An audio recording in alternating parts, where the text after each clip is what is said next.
আসলে বাংলাদেশে আমরা এখন যে চোখের চিকিৎসা করি সেটা পৃথিবীর কনটেক্সটে কিন্তু আমরা পিছিয়ে নাই, এবং বাংলাদেশের অনেক মানুষ এখন আন্তর্জাতিক মানের চিকিৎসা বাংলাদেশে কিন্তু অল্প খরচে পায়।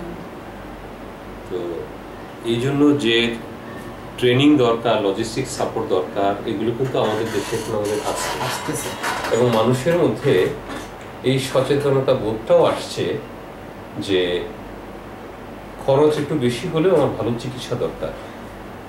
আরেকটা জিনিস আমি লক্ষ্য করেছি যে আশেপাশের অনেক দেশের তুলনায় বাংলাদেশের মানুষের মধ্যে প্রয়োজনে ভালো সার্ভিস পেলে অর্থ খরচ করতে কিন্তু তার কোনো কার্পণ্য থাকে না, মানে ভালো চিকিৎসার জন্য ওরা পয়সা দিতে রাজি। হ্যাঁ, এবং এটা তারা যথেষ্ট সচেতন হয়েছে। বিশেষ করে গত এক যুগের মধ্যে একটা যুগান্তকারী পরিবর্তন মানুষের মধ্যে আসছে, সচেতনতা আসছে সব দিক থেকে আর কি, যে চিকিৎসাটা ভালো হতে হবে, চিকিৎসাটা ভালো হতে হবে, এবং ভালো চিকিৎসার জন্য আমরা খরচ করতে রাজি আছি। তো এখন যে মানে আগে এক সময় মানুষ চোখের চিকিৎসার জন্য বিদেশে চলে যেত, বা এখন এই ধারাটা কমে আসছে? ধারাটা বলবো যে শুধু কমে আসছে না, অনেক কমে আসছে। আমাদের বাংলাদেশের মানুষ আগে যে হারে বিদেশে যেত, বিশেষ করে পার্শ্ববর্তী দেশ ভারতে, সে তুলনায় আমরা বলবো যে প্রায় 60 থেকে 70% লোক এখন কমে আসছে বাংলাদেশে চিকিৎসা করছে। যেমন আমরা ঢাকা সিটিতে চিকিৎসা করছি, প্রত্যেকটা সিটিতে এরকম চিকিৎসা ব্যবস্থা গড়ে উঠেছে। তারপর আমাদের ব্যক্তিগত কিছু দায়িত্ববোধ থেকে আমরা প্রত্যেকের জেলা শহরে কিন্তু কিছু কিছু সেন্টার তৈরি করেছি, যেখান থেকে ভালো চিকিৎসা পাওয়া যাচ্ছে। এবং যদি ওখানে সেটা না হয়, সরাসরি ঢাকায় টারশিয়ারি লেভেলের চিকিৎসা কেন্দ্রে এসে রোগী চিকিৎসা করে চলে যাচ্ছে। অর্থাৎ তার রোগের ডায়াগনোসিসটা ওখানে হয়ে যাচ্ছে, চিকিৎসার প্ল্যানটা হয়ে যাচ্ছে, সে শুধু চিকিৎসাটা নিয়ে বার ফিরে যাচ্ছে। আচ্ছা, তাহলে এখন বলেন হারুন আই এখন বাংলাদেশের একটা টপ লেভেলের আই হসপিটাল, তো এই হসপিটালে কিভাবে চিকিৎসা দেন আপনারা? এইখানে আমরা দুই রকম চিকিৎসা হয়, মানুষের এন্ট্রিটা দুই রকম হয়। একটা হচ্ছে মানুষ সরাসরি চলে আসে, যারা অ্যাফ্লুয়েন্ট গ্রুপ, যাদের বিদেশে চিকিৎসা করবার মতো যথেষ্ট সক্ষমতা আছে আর্থিক দিক থেকে, তারা সরাসরি হারুন আইকে চেনে এবং হারুন আইতে চলে আসে। আরেকটা গ্রুপ হচ্ছে যাদের চিকিৎসা বিভিন্ন প্রাইমারি বা সেকেন্ডারি স্টেজে জেলা পর্যায়ে চিকিৎসা করা যাচ্ছে না, তারা তখন রেফারেল হয়ে আসে। তো রেফার্ড হয়ে আসে এবং সরাসরি আসে, দুই ভাগেই কিন্তু রুগী আসে এবং এখানে এসে চিকিৎসাটা গ্রহণ করে। বিদেশে যারা চিকিৎসা করতে সক্ষম, তারা কেন হারুন আইকে স্পেশালি চুজ করে? এইটার একটা প্রধান মজার কারণ হচ্ছে যে মানুষ অনেকেই যখন বিদেশে যায়, তো আন্তর্জাতিক পরিমণ্ডলে তো আমরা বিচরণ করি, বিভিন্ন কনফারেন্সে, চোখের আন্তর্জাতিক কনফারেন্সগুলিতে আমরা পার্টিসিপেট করি। তো আমরা আমাদের কার্যক্রমের বিভিন্ন কার্যক্রমগুলি প্রেজেন্ট করি সায়েন্টিফিক পেপারের মাধ্যমে, এবং তারাও কোয়ারি করে। তখন এই পার্সপেক্টিভে কিন্তু হারুন আইয়ের একটা অলরেডি আন্তর্জাতিক পরিমণ্ডলে একটা ভালো সুনাম রয়ে গেছে। এবং আমাদের চিকিৎসা নিয়েও কিন্তু যখন বিদেশে মানুষ চেক করতে যায়, তখন তারা বলে না, ইটস ওয়ান্ডারফুল। বিশেষ করে আমেরিকা, অস্ট্রেলিয়া বা কানাডায়, ইংল্যান্ডে যখন মানুষ যায়, তখন তারা খুব অবাক হয়ে যায় যে তোমার দেশে এরকম চিকিৎসা হয়, এই মাপের চিকিৎসা তোমার দেশে আছে, যেটা নাকি তাদের আগে কল্পনার বাইরে ছিল। তো সেই দিক থেকে তারা কিন্তু অলরেডি একটা ভালো ধারণা নিয়ে আসছে হারুন আই সম্পর্কে। তো ওই বিদেশিদের একটা ভালো ধারণা আছে, তারাও বলে দেয়, এবং ওই গ্রুপের মানুষগুলি পরবর্তীতে বিদেশে গিয়ে চিকিৎসা করে। আবার বাংলাদেশে যারা পেশেন্ট, তাদেরও একটা ভালো ধারণা, তাদেরও ভালো চিকিৎসা ধারণা আছে যে তাদের অনেক রোগের মানুষের পরিবারের অনেক সদস্যদের চিকিৎসা হয়েছে, তারা ভালো আছে।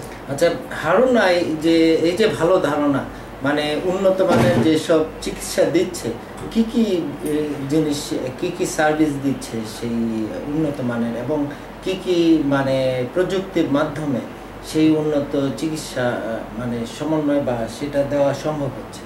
যেমন ছানি অপারেশন, চোখের প্রায় শতকরা 85%-এরও বেশি অপারেশন হলো ছানি অপারেশন, সারা পৃথিবীতে ক্যাটারাক্ট। ক্যাটারাক্ট সার্জারির একদম লেটেস্ট ফরম্যাটের যে ফ্যাকো সার্জারি সেগুলি হারুনাই আসছে, অনেক আগে থেকে আছে। অনেক আগে থেকে। এবং হারুনাইতে যে গ্রুপ অফ সার্জনস আমরা আছি, আমরা চিকিৎসা করছি, তারাও দীর্ঘদিন ধরেই এই আন্তর্জাতিক মানের চিকিৎসা আমরা দিয়ে আসতেছি। এটা হলো একটা। দ্বিতীয় হচ্ছে ল্যাসিক, বিশেষ করে কম বয়সী বা মধ্যবয়সী মানুষের চোখের চশমাটাকে বাদ দেওয়ার জন্য লেজারের মাধ্যমে যে চিকিৎসা করা হয় ল্যাসিক, সেদিক থেকে হারুনাইতে বর্তমানে ওয়ার্ল্ডের আলট্রা মডার্ন ফ্যামটোলেসিক যেটা সেটা আছে। যেমন এটা দিয়ে আর একটা দিক হচ্ছে। তারপরে ভিট্রিও রেটিনার দিক থেকে একটা রেটিনার চিকিৎসার জন্য আলাদা যন্ত্রপাতি, আলাদা আধুনিক সরঞ্জাম সবকিছু আছে এবং সার্জন আছে। আরেকটা জিনিস শুনে আপনি একটু অবাকই হবেন হয়তো, যে পৃথিবীতে একটা জিনিস নতুন এসছে যেটার চিকিৎসা হারুনাইতে ওয়ার্ল্ড স্ট্যান্ডার্ডের এক ধাপ আগে আমরা আছি। সেটা হলো নেত্রনালী বা ডিসিআর এর একটা নতুন সংস্করণ, যেটা লেজার দিয়ে হয়। এবং লেজার ডিসিআরটা বাংলাদেশে আমি 2007 সালে প্রথম প্রবর্তন করি। পৃথিবীতে এর বয়স খুব বেশি না, কিন্তু এটা সার্জারির পরবর্তী স্টেপটা খুব বেশি আশাপ্রদ ফল ছিল না, হয়তো 50% সাকসেস রেট ছিল, বড় জোর 60%। তো ওইখানে আমি এবং আমার টিম কিছু কার্যক্রম এবং কিছু ইনোভেশন, কিছু ইনভেনশন তৈরি করে এখন দেখা যাচ্ছে এটা আমাদের শতকরা 93 ভাগেরও বেশি আমাদের সাকসেস রেট চলে আসছে। এইখানে একটা ডিভাইস তৈরি করা হয়েছে যেটা লেজারের পরে আমরা লাগিয়ে দিই। যেমন নেত্রনালীর চিকিৎসাটা সারা পৃথিবীতে কিন্তু কেটে, আমরা না কেটে লেজারের মাধ্যমে ভেতরে একটা অল্টারনেট পাথওয়ে তৈরি করে দিই এবং ওইখানে একটা জিনিস আমরা লাগিয়ে দিই, যেটা দিয়ে জায়গাটাকে মেনটেন করা হয় এবং চ্যানেলটা ঠিক থাকে। এটা এক ধরনের শান্ট। তো এই শান্টের জন্য আপনারা কি কোনো প্যাটার্ন নিয়েছেন? হ্যাঁ, আমি প্যাটার্ন বাংলাদেশ থেকে নিয়েছি এবং বাংলাদেশের প্যাটার্নসের জন্য প্রায় আমার 4 বছর সময় নিয়েছি তারা, এবং আমি প্যাটার্ন রেজিস্ট্রেশন করা আছে আমার নামে। এটা কি ওয়ার্ল্ড ওয়াইড না খালি বাংলাদেশে? এখন বাংলাদেশে করেছি আমি। আমেরিকাতে প্যাটার্ন রেজিস্ট্রেশনের জন্য আমি অ্যাপ্লিকেশন করেছি, তারা আমাকে রিপ্লাই করেছে। এখন অলরেডি আমার কাগজপত্র চলে আসছে। এখন আমি নাম কি হবে? এটার নাম বাড়ি ডিভাইস। আমার নামে আমার এক প্রফেসর বললেন তোমার নামে নামকরণ করো, না হলে অন্যরা নিজেদের নামে নামকরণ করে ফেলবে। বাড়ি ডিভাইস হিসাবে এখন পরিচিত। এটা আমি ভারতেও রিপ্রেজেন্ট করেছি, আন্তর্জাতিক পরিমণ্ডলে চায়নাতেও দেখিয়েছি, বাংলাদেশেও দেখিয়েছি, ভবিষ্যতে ইউরোপ এবং আমেরিকান কনফারেন্সগুলোতে আমি এটা প্রেজেন্ট করবো। আচ্ছা, আরেকটা বিষয় হলো যে অকুলোপ্লাস্টি, চোখের বাঁকা হয়ে যাওয়া, তারপরে চোখের আগলি লুকিং একটা জিনিস আছে, পাথরের চোখ লাগানো ইত্যাদি রাউন্ডে, যেটা অকুলোপ্লাস্টি আলাদা একটা ডিপার্টমেন্ট, সেই ডিপার্টমেন্টে কিন্তু হারুনাই অনেক উন্নত। অর্থাৎ চোখের প্রতিটা ভাগ বা আমরা যেটাকে সাব স্পেশালিটি বলি, প্রতিটা ভাগেই কিন্তু হারুনাইয়ের আলাদা যন্ত্রপাতি, আলাদা high profile skill, man power, এই জিনিসপত্রগুলি কিন্তু হারুনাইতে আছে, যে কারণে হারুনাইয়ের প্রতি মানুষের জাতীয় এবং আন্তর্জাতিক পরিমণ্ডল আলাদা একটা আকর্ষণ তাদের আছে, বিশ্বাস আছে, আস্থা আছে। এবং এই আস্থাটা আছে যে হারুনাইতে এখানে গেলে আমি সবচেয়ে সঠিক চিকিৎসাটা আমি পাবো। তো এখন এখানে কি কি সার্জারি হয়? এখানে আপনাকে যদি একটু সামারাইজ করে বলি, যেমন ক্যাটারাক্ট সার্জারির মধ্যে ফ্যাকো সার্জারি, ল্যাসিক সার্জারি হয়, ভিট্রিও সার্জারি হয়, লিডের মধ্যে এবং অকুলোপ্লাস্টিক ডিপার্টমেন্টের জন্য অকুলোপ্লাস্টিক সার্জারিজগুলি হয়, কসমেটিক সার্জারি যেগুলোকে বলি, তারপরে ড্যাক্টোলজির উপর লেজার ডিসিআর হয়, ডিসিআর তো হয়ই, লেজার ডিসিআর হয়, তারপর আরও ছোটোখাটো টেরিজিয়াম অপারেশন হয়, গ্লুকোমা সার্জারির আমরা অহংকার করে বলতে পারি আমাদের যে গ্লুকোমার পায়োনিয়ার সাউথ ইস্ট এশিয়ার মধ্যে একজন আছেন আমাদের professor Mannaf sir. He is one of the best in the world glaucoma, among the world glaucoma surgeons. So glaucoma একটা ব্যাপার আছে যেটা আমি আগে বলতে ভুলে গেছি, এই দিকটারও কিন্তু বিশাল, অর্থাৎ চোখের প্রতিটা সেক্টরে আলাদা আলাদা করে আমাদের চিকিৎসার আন্তর্জাতিক মানসম্পন্ন সরঞ্জামাদি এবং চিকিৎসক সার্জন আছে। এই যে সার্জারিগুলি হয়, এই অপারেটিভ রুম, এটা নিয়ে কিছু স্পেশাল কথা শুনছিলাম একটু আগে, ওগুলি কি আবার বলবেন? আসলে এখানকার অপারেশন থিয়েটারটা এমনভাবে তৈরি যে 4-5টা স্টেপ পার হয়ে আপনার মেইন প্রধান ওটিতে ঢুকতে হয়, এবং প্রতিটা সেক্টরে প্রতিটা জায়গায় আপনার জীবাণুমুক্ত করার যে প্রক্রিয়াগুলো, সবচেয়ে আধুনিক প্রক্রিয়াগুলো সবগুলি আছে।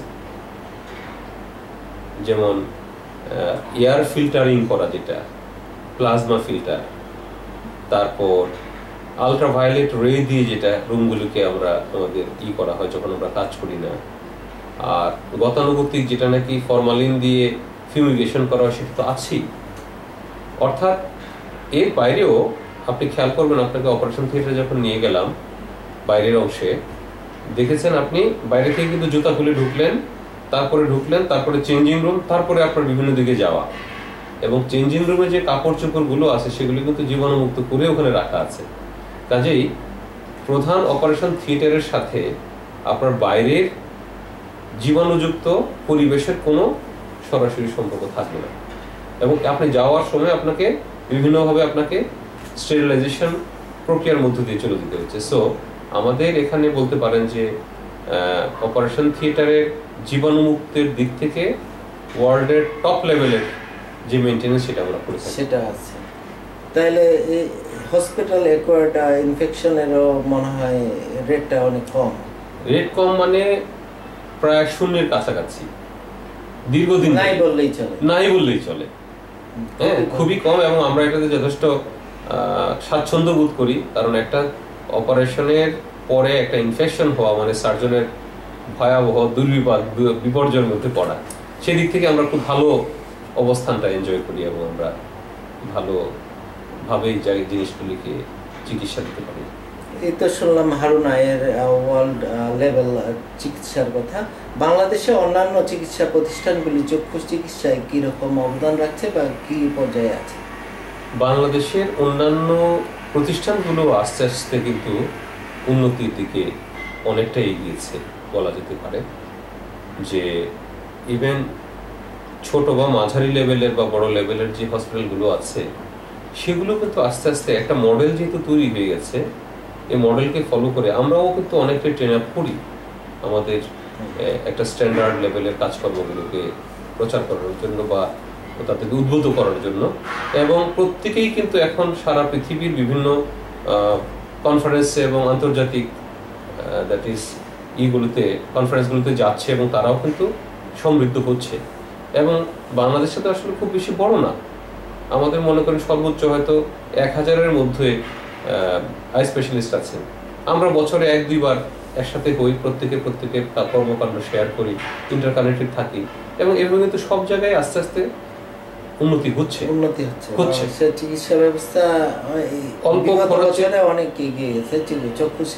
অল্প খরচে চক্ষু চিকিৎসা আমরা একেবারে আস্থার সাথে বলতে পারি, এবং আমরা মাথা উঁচু করে বলতে পারি যে অনেক উন্নতি হয়েছে বাংলাদেশে। পাশাপাশি অন্যান্য চিকিৎসার কথা যদি আসে, মানে চক্ষু চিকিৎসার সাথে তুলনামূলক যদি কিডনি বা অন্যান্য যেসব স্পেশালিস্ট রয়েছে, এবং হ্যাঁ বাংলাদেশে অন্যান্য চিকিৎসা ব্যবস্থাও কি সমান গতিতে এগিয়ে চলছে? অনেক ক্ষেত্রে কিন্তু এগিয়ে যাচ্ছে, কিন্তু এখানে কিছু কিছু ব্যাপারে যেভাবে যে প্রক্রিয়ায় অগ্রগামী হওয়ার প্রয়োজন ছিল সেভাবে হয়তো হয়নি। এর একটা প্রধান কারণ হচ্ছে যে আধুনিক চিকিৎসাকে যদি আপনি মানুষকে দিতে চান, আধুনিক চিকিৎসা ব্যবস্থা, তাহলে এটার পিছনে কিন্তু দুইটা ব্যাপার থাকে। একটা হলো মানসিকতা, আর একটা হলো ফান্ড। আমাদের দেশের যারা বড় বড়, আমি সহজভাবে সাবলীলভাবেই বলি, আমাদের দেশে যারা বড় বড় ব্যবসায়ী শিল্পপতি, অনেকেরই কিন্তু মানুষের সেবায় নিজেদেরকে নিবেদিত করার মানসিকতা এখনো তৈরি হয়নি, হয়তো ভবিষ্যতে হবে, যেটা আমাদের পার্শ্ববর্তী রাষ্ট্র ইন্ডিয়াতে অনেক আছে। ইন্ডিয়াতে অনেকগুলো ভালো ভালো প্রতিষ্ঠান চলে যেখানে নাকি তারা লাইন ধরে মাসের দিকে তারা ফান্ডগুলি তারা ওখানে দিয়ে দেন, এবং সেখানে যারা টাকা আছে, অর্থ আছে, তারাও চিকিৎসা করতে পারে, যাদের অর্থ কম তারাও পারে।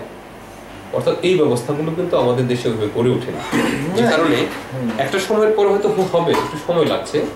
তো এই জায়গাগুলিতে ফান্ডগুলো যদি আর একটু ভালোভাবে ব্যবহৃত হতে পারে তাহলে মনে হয় আর একটু হতো। আর সরকারি পর্যায়ে ফান্ড থাকে, তো সেক্ষেত্রে স্বচ্ছতার সাথে ব্যবহার হয় কিনা এটি নিয়ে জনমনে বিশাল বড় প্রশ্নবোধক চিহ্ন আছে।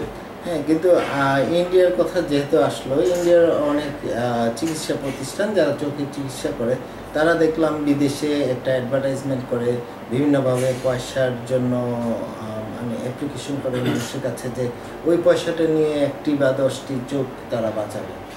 তো আমাদের দেশের বিভিন্ন চিকিৎসা প্রতিষ্ঠান যারা চক্ষু নিয়ে ইয়ে করে মানে সমান ধাপে বা ওদের অনুকরণে কেন বিদেশের দিকে পয়সা, মানে বিদেশে বাংলাদেশি প্রবাসীদের কাছে এই পয়সার ব্যাপারে ইয়ে করে থাকেন, মাত্র কয়েকটা ডলার এই দেশে টাকায় রূপান্তরিত হলে একটা চক্ষু বেঁচে যায়। এটা ঠিক। এই যে ব্যাপারটা দুইটা জায়গায় সমস্যা, এখন হয়নি, হয়তো ভবিষ্যতে হবে। একটা হচ্ছে যে যারা এই কাজগুলো জেনুইনলি করছেন তাদের সাথে যারা ডোনার থাকবেন তাদের কমিউনিকেশন একটু গ্যাপ আছে। দ্বিতীয় হচ্ছে কিছু কিছু ক্ষেত্রে যারা টাকা পয়সা এনজিওর থ্রুতে এনে খরচ করেছেন তাদের ব্যাপারে 9-6 বিভিন্ন প্রকার অভিযোগ আছে, যে কারণে একটা কমিউনিকেশন গ্যাপ। আর দ্বিতীয় হলো যারা ডোনেশনটা করবেন তাদের আস্থারও একটা সমস্যা আছে। এখন জেনুইনলি যারা এই কাজগুলি করেন তারা কাজ করে যাচ্ছেন, এবং আমি অনেককেই জানি, যেমন আমার একটি ছোট হসপিটাল আছে, ওখানে আমি সহজ করে আপনাকে একটা কথা বলি, আমার এতে কোনো অসুবিধা নেই, যে আমি কখনো জাকাতের টাকা ক্যাশ হিসেবে কাউকে দিই না। জাকাতের টাকা দিয়ে আমার পরিবারের, আমি এবং আমার পরিবারের যারা আছেন কম বেশি, যারা অর্থাভাবে পড়াশোনা করতে পারে না তাদের অনেকের পড়াশোনার খরচ চালায়, আর যারা অর্থের অভাবে অপারেশন করতে পারে না, চোখের চিকিৎসা করতে পারে না, তাদের চোখের চিকিৎসা করে দেয় আমার সেন্টারে এনে। বলে দিই যে আপনাকে কিন্তু আমার কোর ফান্ড থেকে, জাকাতের ফান্ড থেকে, আমাদের ফান্ড থেকে টাকা দেওয়া হচ্ছে, আপনি রাজি আছেন কিনা? যদি বলে হ্যাঁ রে বাবা রাজি, তাহলে আমি অপারেশন করে দিই। একটা শর্ত থাকে যে ভিক্ষা করা যাবে না। হ্যাঁ, সেটা খুবই ভালো উদ্যোগ। আর তো তবে আন্তর্জাতিক পরিমণ্ডল থেকে যদি আমরা সাহায্য সহযোগিতা পাই, এটা কোনো ব্যাপার না। একটা ভালো প্রতিষ্ঠান, বড় প্রতিষ্ঠান গড়ে তোলার ব্যাপারে এটা কোনো ব্যাপার না, এটা সহজভাবে করা সম্ভব। তাহলে আমরা মনে করি যে বিদেশ থেকে বা প্রবাস থেকে যদি প্রবাসী বাঙালিরা সহযোগিতা করেন, তাহলে মানে বাংলাদেশের চিকিৎসা ব্যবস্থা বা গরিব মানুষের চোখের চিকিৎসায় অনেক দূরে এগিয়ে যাওয়া যাবে, বা অনেক গরিব মানুষের চোখের দৃষ্টি শক্তি ফিরিয়ে দেওয়া বা চোখের যত্ন নেওয়া সম্ভব। এটা অবশ্যই সম্ভব। যেমন আমরা ক্ষুদ্র পরিমণ্ডলে কিছু কাজকর্ম শুরু করেছি, যেমন বেসরকারি এবং সরকারি স্কুলগুলোতে স্কুল আই চেক আপ আমার হসপিটাল থেকে আমি নিজেই শুরু করেছিলাম প্রায় 5-6 বছর আগে। এখন অন্যান্য প্রতিষ্ঠানও করছে, আমরাও করছি চেক আপটা, বাচ্চাদের চেক আপ, উদ্যোগটা নিয়েছি। তারপরে সবাই অনুকরণ করছে, এবং আমাদের দর্শনী জেলায় কিন্তু আই চেক আপ হচ্ছে। দ্বিতীয় হচ্ছে যে যারা ঢাকায় কম হচ্ছে, ঢাকায় আমি শুরু করতে পারি। বিদেশে চক্ষু এবং কানের এটা খুব ম্যান্ডেটরি জিনিস, হ্যাঁ এটা এসেনশিয়াল জিনিস। আচ্ছা, আমার একটা পরিকল্পনা আছে যে যদি ফান্ড কেউ করতে চান, আমি ক্ষুদ্র পরিসরে কানাডাতে আমার আত্মীয় স্বজনকে কিছু বলেছিলাম, তারা কিছু রেসপন্ড করবে বলে বলেছিল। একটা শর্ত দিয়েছি আমি যে আপনার অর্থে কোন কোন রোগীর কি চিকিৎসা হয়েছে, কত খরচ হয়েছে, সব প্রোফাইল আপনাকে পাঠানো হবে, যে যে টাকাটাই আপনারা দেবেন। আর আমরা তো আমাদের পরিমণ্ডল থেকে করছি, প্লাস যারা বেশি অর্থ দিয়ে চিকিৎসা করতে পারতেছে তাদের একটা অংশ তো আমরা খরচ করছি আমাদের হসপিটালে, নরসিংদী হসপিটালে বিশেষ করে। আর এটা এক একটা জায়গায় বিভিন্নভাবে এটা করা সম্ভব, এবং বেশ কিছু জিনিসপত্র হচ্ছে, যেমন ইসলামিয়া বিভিন্ন দিক থেকে কিছু ফান্ড পাচ্ছে, ওরা ওদের স্ট্যান্ডার্ড মেনটেন করে যতটুকু সম্ভব একেবারে প্রান্তিক লেভেলের মানুষের মধ্যে বিভিন্ন ডিস্ট্রিক্ট লেভেলে কিছু কম বেশি চিকিৎসা করছে, আমরাও করছি। ইসলামিক চক্ষু হাসপাতাল তাদের মতো করে করছে। এটা তাদের যে যারা ওনার, তাদের নিজস্বই একটা আলাদা বিশাল আর্থিক সাম্রাজ্য আছে, তারা ওখান থেকে কিছু ডোনেশন দেয়, প্লাস স্ট্যান্ডার্ড চার্টার্ড ব্যাংক দিচ্ছে, অন্যান্য কিছু তারা নিচ্ছে। আর অন্যান্য আরও কিছু আন্তর্জাতিক প্রতিষ্ঠান এখানে ডোনেট করে, কিন্তু ডোনেশন দেওয়ার পরে যেই